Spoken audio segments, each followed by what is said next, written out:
Are we talking some hump day sizzle here? Oh my God. Already Wednesday? Outnumbered overtime? Oh, gee. I've started saying that in my just personal life, hump day sizzle. And my friend was like, where'd you come up with that? I was like, Harris says it all the time. And it's really catchy. And I like that it makes Wednesday And more you know what? exciting. As summer wanes, it's a great day to grill. Right? Yeah. Oh, it's so true. Hump Every day day is a sizzle to your great day to ribs. grill. So my husband's a little, I don't know.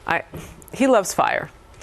And so he'll grill when it's, everybody else is out in their snowsuits, and he'll brush off the snow and dig out the grill. And it is kind of a man thing. it is Yeah, a man it thing. But Such a man thing. I like fire in the house called oven. Yeah, The hearth, as it were. and men are You also sound like kind Hillary of Clinton. She's very tropical now. Have you been listening? Go ahead. Yeah. But men are also kind of dumb. And I think That's not I true. You didn't don't wanna have to say demean. that. You don't I didn't have to wanna say demean. that. It's providing. true. It's sizzling the meat to provide for the family, Charles. Yeah. Yeah. But there's a lot of dumbness is involved. You have gunpowder, you have, You guys are fascinated by it. Things that go boom. Speaking of which, Fandomly28 writes on our live chat, gas prices are low and the Dow is booming. Thanks, President Obama. So is this a difficult time for Donald Trump to sell the economy? Lisa? I don't think so. I mean, you look at President Obama is literally going to go down as one of the worst, or I think the worst president in terms of economic growth. Also, in real world effects that everyday Americans feel, they haven't seen a pay increase throughout President Obama's, throughout his presidency. The middle class is in the decline. It's hard to find jobs. You look at things like Obamacare, which is essentially force employers to reduce hours, right? So if you used to be a full-time employee and your employer now cut you down or cut your hours down so you're no longer a full-time employee, so they don't have to provide health care, obviously that's going to affect you personally. So I think there's a lot of other indicators of things that people are feeling on a personal level that could negatively hurt Hillary Clinton on the economic front. I think you don't even have to analyze it with any sort of business acumen or economic acumen. I think you can say to yourself, am I better off than I was 8 years ago? And some people might say, 2008 was really rough. I'm a little bit better. 4 years ago? No, you're absolutely right about stagnation and economic growth and the inability to start businesses and get loans. It's still a tough landscape out there. And although gas prices may be low right now, that's certainly not the only indicator for people. Maybe people can drive a little bit farther than they could a few months ago, but can they save to go on a family vacation? Can they save to send their kids to college? Yeah. Well, and you heard Donald Trump today. I mean, he was supposed to be focusing in Pennsylvania and did for most of his speech that led into us about U.S. military, but he left it on urban cities and the blight there and what he wants to change about that, and speaking directly to that demographic.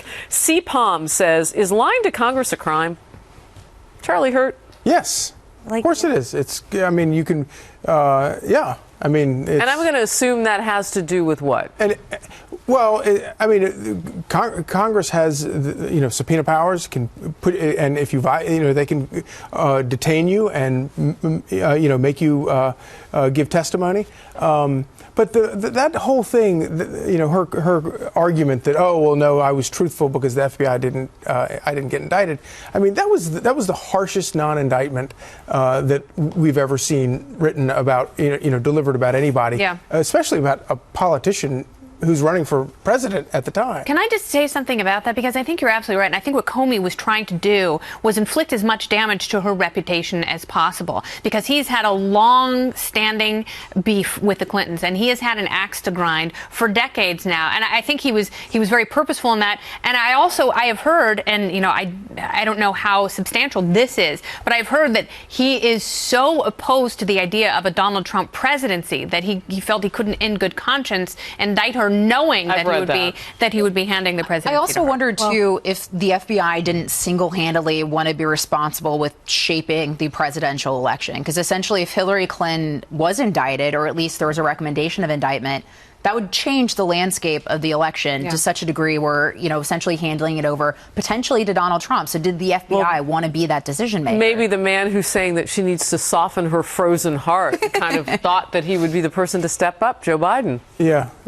But I also think that the FBI's, Jim Comey's reluctance to want to be the person that flicks that switch and takes her out of the running and either hands the presidency to Donald Trump or whatever they would have done, the Democrats would have done. I think that's a healthy thing. I mean, I think she clearly should have been indicted. Yeah. But I have to say that I am glad. I think I'm glad that we have an FBI director who is concerned about that and doesn't want to in too many cases. I don't know. I disagree. I think that there is the rule of law. I think we should all be equal in the eyes of the law. And I was talking to a friend of mine whose husband is in the Navy, and she said that if her husband had committed the same acts, that he not only would have been indicted, but he would have been sent to prison. Why is there that double standard? And there shouldn't be. And that's what makes it so unsatisfying. That's the worst part of it. But I do think that there's a lot of reason not to have faith in the American voter.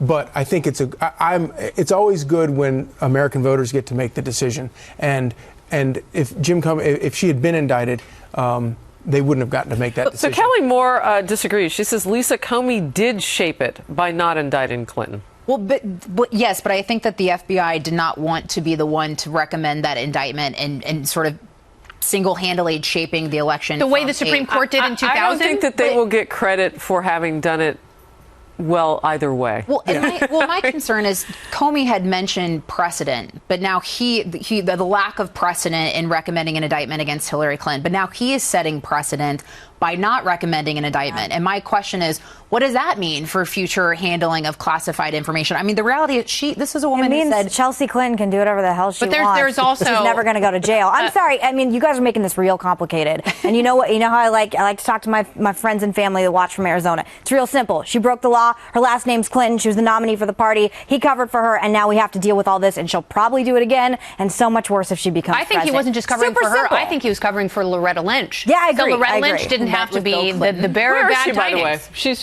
She's still on that tarmac. Yeah, waiting where at is Sky she? Harbor Yeah. Airport. She's like in the secret witness protection forgot about program for Talked about golf for a half hour. And they were like, During wait, the no, my DOJ favorite thing about that Nothing is weird, no it big was deal. the summer in Phoenix, which for someone who was born and raised in Phoenix, like 125 degrees, my flip-flops used to melt. They were like, we're just hanging out in the tarmac. And I was like, it's like Hades in Phoenix right now. They're so full of it. Also, and Hillary Clinton at the same time had floated the idea that she would keep Loretta Lynch as Attorney General if she was the president as well. So it's like, people are not that dumb. I mean, Megyn's right. Like, it really is that simple. And the fact that she's saying in public, I understand classified information, and then to the FBI, oh, I thought the little C was alphabetical. I thought it was Chanel. Is that not? And I thought this is so great because I'm dead broke and I can't afford Chanel. With her $13,000. But really, Well, it's I'm amazing. having a good time really, just reading Chelsea Facebook Clinton. Live right now. I'm like all into it. No, it's so fascinating. If your last name Wow. is Clinton, you can do it. Like, Chelsea Clinton could probably murder someone in the street, and as long as there were classified Well, we haven't emails, seen Brian possibly Pagliano, as involved. Donald Trump Maybe pointed she out. thought the C was just a monogram for Clinton. I just, but it's I was looking for the A and the unbelievable. B. It's and then the D and the unbelievable. E, and I didn't see them. But it really, like, they live by a completely different standard than any other American does. They get away with it. They've gotten away with it forever, and it looks like she'll continue to She's get away a tyrant, with it. and this was appeasement, and I'm still offended. So by it. Chris Morris asks, why did Cheryl Mills get to act as Hillary Clinton's attorney and her co-conspirator? I've seen a that good question question. That's a several great times. question. These questions But I are want to know really too. good. I mean, you've got aides, advisors, people who were so close to her, and these people are being focused on right now. And I'm wondering, what's the TikTok on one of them? Maybe. Huma. And what? And Well, and if she's got personal issues now, so maybe Well, they're does giving she? her a pass. I don't know. Yeah. and if she was relying on all these people, as she has said, to make all these decisions for, and she's such a great leader, why hadn't anybody been fired? Yeah. I mean, if I had all these people What doing a this question. stuff for me, I Even a would've- low-level person. So, Yeah. and by That's the way, an I mean, interesting you can look at point. Bridgegate, you can look at the server scandal, which is a much larger scandal. Low-level people don't just. They don't just inflict their whims on others when they can do so much damage to their bosses. Life doesn't happen that way, and certainly political life doesn't happen that way. Real quickly, AP88, why was Chelsea Clinton getting behind so many of these emails? Why was she so important? I know, and she got the Benghazi email too, Yeah. which was one of the smoking guns because Hillary emailed her and said there was a terrorist attack, which, again, I love my father dearly. He ain't emailing me about international Classified things and classified information. I mean, at all. And I always thought their relationship has been bizarre in that way too. Why is she involved? She doesn't have a security clearance. We want to Make thank my- all the people on Facebook Live, rockin', and our page on FoxNews.com. Thanks for watching. I think you've got your next topic. I think it's going to be Excellent. something about email. Yes. All right, we'll see you No tomorrow. doubt.